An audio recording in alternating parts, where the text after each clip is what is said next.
আমি অনেকবারই বলি, আমি মাটির কাছে চলে আসি বারবার, মাটির কাছে ফিরে যাব এটি বাস্তব। আর যদি গ্রাম, ঢাকা থেকে খুব কাছাকাছি সাটুরিয়া, পিছনের সাইডটা দিয়ে আসলাম আমাদের কিছু ছোট ভাই, বন্ধু, ভাগনা, ওদের সবার সাথে। এখানে এই যেই জায়গাটা আছে, এই জায়গাটায় একটা সময় গিয়ে বর্ষার সময় পানি থাকে, কিন্তু কত সুন্দর বাংলার মুখ আমি দেখিয়েছি।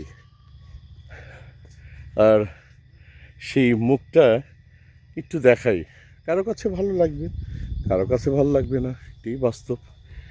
ওই সাইডটা নেমে অনেক দূর দিয়ে আইল বেয়ে চলে আসলাম। ভুট্টা ক্ষেত লাগাইছে, তারপরে যে দেখেন কাজ করছে। এই সাইডটা দিয়ে হেঁটে যাচ্ছি, তারপরে ওনারা কাজ করতেছে জীবিকার জন্য। অনেক মানুষের চেয়ে ওনারা অনেক ভালো আছে। কারণ কি জানেন, জুলুম বোঝে না, অন্যায় বোঝে না, হয়তোবা এদের ভিতরে ওই লেভেলের করাপশন কাজ করে না। আমি এই জায়গাটা আসলাম, জানেন যে একটা নার্সারি আছে ফুলের, মানে চাপালা শ্বশুরবাড়ি সাটুরিয়াতে লাগবে আর অরঙ্গবাদে লাগবে, তার জন্য দেখার জন্য আসছি। অবশ্য ভরা দুপুর, তারপরে চলে আসলাম। মাই গড, আমাদের জন্য একটু কষ্ট হয়ে যায় এই ধরনের জায়গায়। অবশ্য খালি পায়ে হাঁটাটাই শ্রেয়। ওই বড় বড় কী গাছ যেন, আপনারা ভালো বলতে পারবেন। আর শীতের আমেজে ফুল গাছগুলি লাগিয়েছে, কী যে দারুণ। ওই যে বক দূরে দেখতে পাচ্ছেন কিনা জানি না, এবং যেদিকে চোখ যায় গ্রাম আর গ্রাম, এইটাই শুধু আমাকে ডাকে। আমি বারবার হাজারবার বলি না যে শহর একদম ভাল লাগে না, ছুটে আসি এবং সেটা আনন্দই অন্যরকম। অনেকক্ষণ পরে ঘামাই গেছি একদম, হালকা শীত তো আছেই। তারপরে একটা প্লেন রাস্তা পেলাম। এই জায়গাটা দিয়ে অবশ্য পানি যায়, এই জায়গাটা দিয়ে, ঠিক আছে, এই সাইডটা দিয়ে পানি পাস করে দেয়, খেতে চলে যায়। এবং দেখি আমার ভাইকনা কোথায় গেল, ওদিকে একটু দৃষ্টিপাত দেই। এই যে এই জায়গাগুলো, এই যে লেটুস পাতা, এগুলোই তো গোলাপ ফুল অনেক দারুণ দারুণ হবে। মামা, তোমার তো একদম ছোটবেলার থেকে অ্যালার্জি, ঠান্ডার রোগ আছে। হ্যাঁ হ্যাঁ, এটা তো সবসময় ছিল। এখন কি অবস্থা বলো তো? এখন তো সাটুরিয়াতে থাকো, চাপলা শ্বশুরবাড়ি চালাও। আলহামদুলিল্লাহ, মানে গ্রামের পরিবেশে আমি অনেক ভালো আছি এবং আমার যে মানে অনেকটা ভালো হয়ে গেছি, যে ঠান্ডাটা আমার অত লাগে না, আর অ্যালার্জির সমস্যা তো নেই।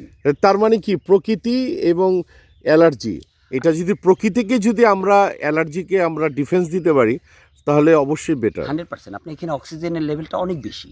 আপনি ঢাকাতে আমরা সাধারণত গাছ লাগাই না, আমাদের সবারই গাছ লাগানো উচিত। এখানে প্রচুর অক্সিজেন, যেহেতু প্রচুর গাছ আছে, এই যে আমরা সবাই আসেন একটা করে গাছ লাগাই ঢাকাতে। 100%। এই যে আমাদের সাটুরিয়ার জমিদার বাবু, আসসালামু আলাইকুম, আমাদের খুব ভালো একজন মানুষ, আমার দেখা ভালো মানুষদের মধ্যে অন্যতম একজন।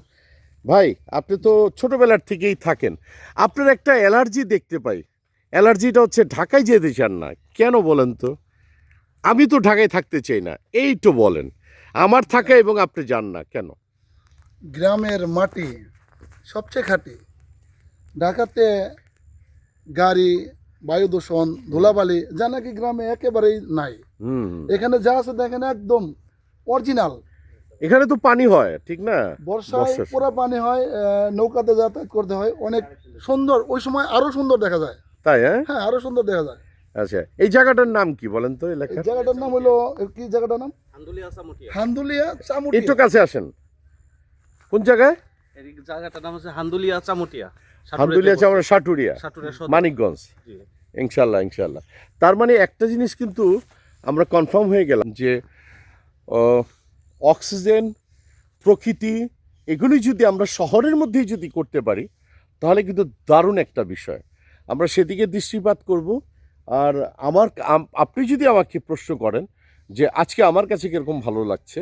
আমার একটু তাড়া আছে, এক জায়গায় যাব, কিন্তু হোপফুলি সবার কাছে কৃতজ্ঞ যে এরকম সুন্দর একটি গ্রাম, সুন্দর একটি পরিবেশে দেখেন। আমি ওমর সানি দেখে পাশের বাড়ির থেকে চেয়ার নিয়ে আসছে। আর আমি যদি বলি যে দেখেন ভালোবাসাটা কতটুকু, আমি যদি বলি একটা মুরগি রান্না করে আমাকে খাওয়ান, সেটা কিন্তু অ্যাচিভ করে ফেলছি অলরেডি। তো তার জন্য ভালো থাকতে হবে, মনটাকে ভালো রাখতে হবে, পরিবেশকে ভালো রাখতে হবে, দেশকে ভালোবাসতে হবে। All the best, thank you. কি হাজারিগুলো বাঁচে না?